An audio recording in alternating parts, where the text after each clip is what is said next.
Yeah, contact the Pacific. Yeah, please. Mind if I record? Is that? Can I? Yeah. You're most welcome to Adamumasi Kente Village. My name is Kwame Wachiyago. I'm going to be your guide today, taking you through all the Kente making process. First of all, I'll give you a very short history about the cloth. I will show you the material for the weaving, and then take you through the process step by step, how to spin the thread, how to lay the warp, and then the actual weaving. In every step, I will allow you to have a try. So you spin the thread, you lay the warp, you weave the cloth. Finally, if you don't mind, you put on the cloth as a typical Ghanaian. And you can take as many pictures as you want to take. If you have any question, you feel free to ask me. What I'm holding right now is a Kente strip. And strip weaving has existed in West Africa since the 11th century. So this has been with us for quite a long time. And before the existence of this type of weaving, we were having this one.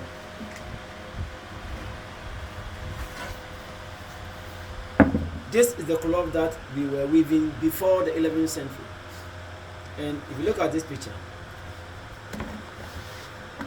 after weaving this in those days, they used the finished product to cover their nakedness.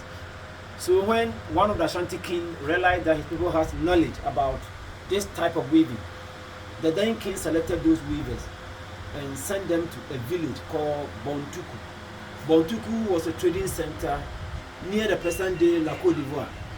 So the weavers went there to upgrade their knowledge about weaving. When they returned, they were confined in the king's palace, weaving only for the king.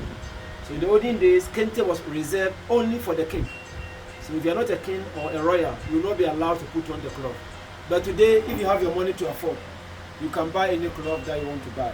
And Kente is more than just a cloth. It is not a piece of fabric by which Ghanaians can easily and distinctively identify international conferences.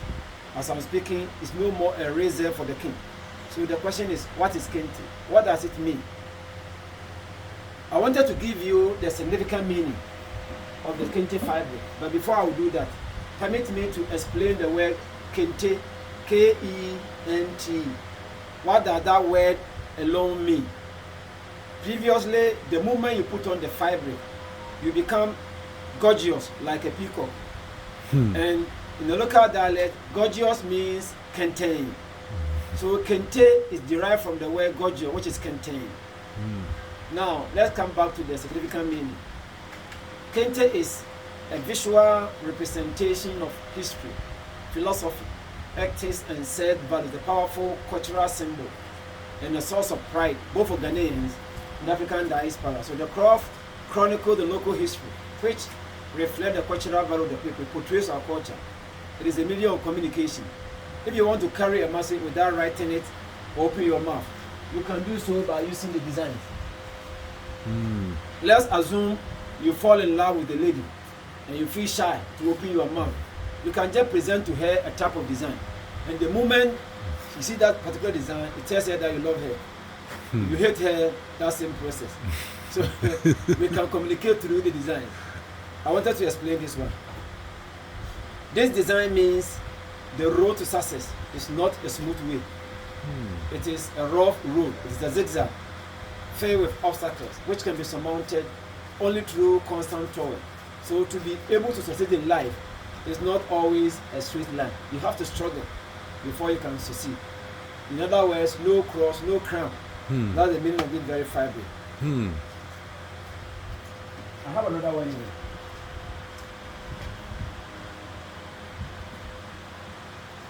This simply means don't be jealous, stop jealousy. So if I want to tell you stop jealousy, there's no need to open my mouth. Just put on the fabric. And the moment I put on the fabric, I'm carrying the message, stop jealousy, or jealousy is no good. And almost all the people understand the meaning. So the next question is, how do we get the names and the designs of the Kente cloth? Kente designs and names are derived from philosophical concepts, oral literature, individual achievement, historical event, proverbs, human code of conduct, and some attributes of plant and animal life.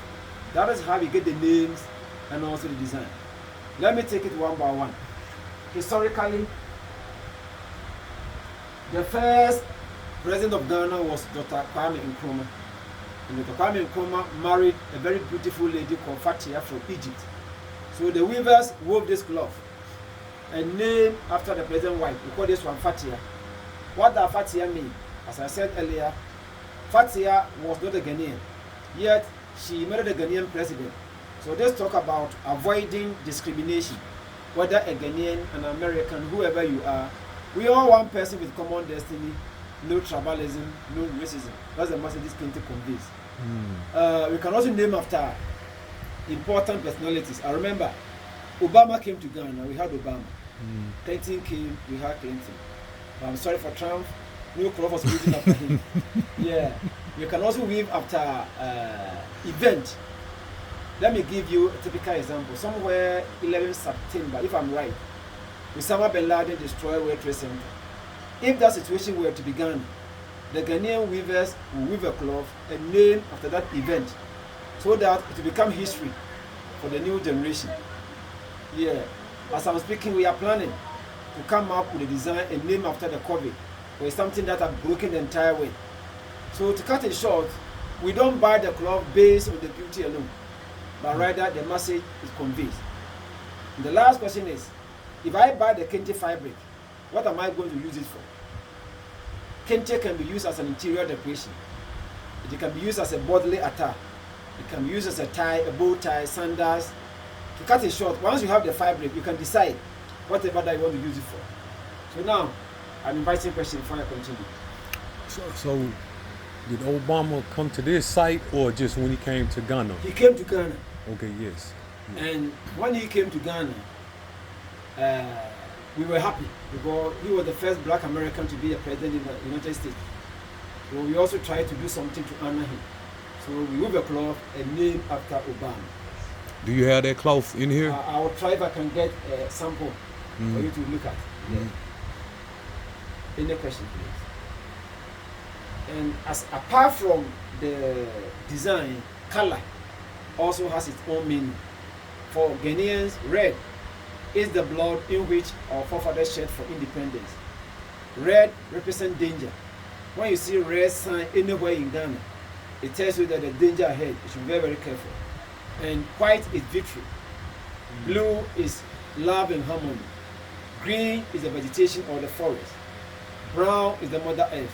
Ash is blessing. And what do you call it? We have another. Black is of hope and honor for all those who taste for liberty. So aside the designs, color also has its own meaning. Now, let me show you the material for the weaving. The first material is cotton. And cotton is growing in Ghana, especially in the northern part. Real cotton. Straight off the sheet. Yeah. There's seed inside. So when you plant the seed, it will germinate. Well, formerly, we were using our hand for the spinning. In fact, it was very tedious work. And nowadays, the demand for Kente is very high. So we cannot rely on this primitive method. As I'm speaking, the moment you harvest the cotton, it goes through some industrial process. And then you have it in this form. So you just go to the store, buy this, and then start the weaving process. This is done in the factory in Ghana. So this is the made in Ghana cotton. Yeah. Aside cotton, we have silk. This is the silk. And there's another material here. This is rayon, R-A-Y-O-N. Yeah, rayon. Rayon, yeah. Yes. So cotton, silk, and rayon.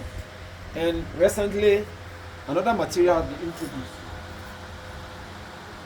In fact, formerly, we were not using this one. This is a new thing altogether. And you see, things are changing. Women like shiny materials. And they also have money. So we also wanted to use this to weave for them so that we can get money from them. We call this metallic yarn. This is sample, metallic. Yes. If you look at it, you see some shiny effect over there. Yeah. Whether it's cotton, rayon, or silk, we have it in a cone form like this one. So depending on the weaver, either you buy the cone one or you buy the hands. They are all the same. The only difference is this is already spun in the factory on a plastic spool. So if you buy this straight away, you move on to the next thing. But if you buy this type, it will go through this local process. I wanted to demonstrate to you how we do it, and I would like to have a try, if you don't mind. Yes.